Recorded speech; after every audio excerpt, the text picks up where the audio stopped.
සභාව වින්දිතයන්ගේ සාක්ෂි විශ්වාසනීය ලෙස පිළිගත්තේය. අධිකරණයට ඉදිරිපත් වූ සාක්ෂිවල තොරතුරු කොතරම් බිහිසුණු දෙයක් හිමියන් විසින් දැරියගේ රහස් අංග තුළට ඇඟිලි රූලරයක් සහ මකර රබරයක් වැනි දේ ඇතුළත් කළ බවට චෝදනා එල්ල විය.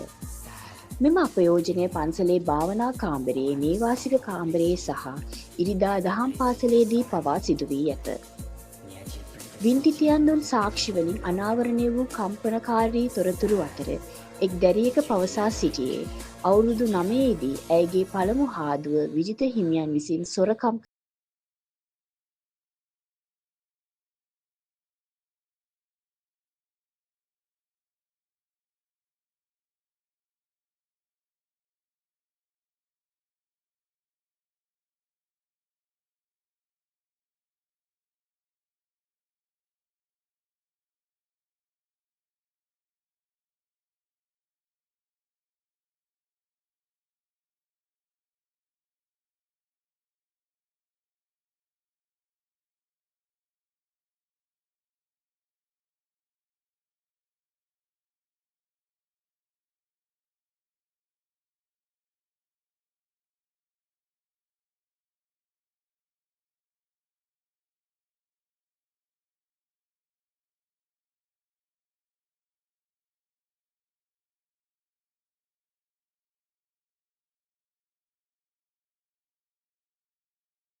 එතුමන් එරටින් පිටුහල් කිරීමට ඉඩ තිබේ.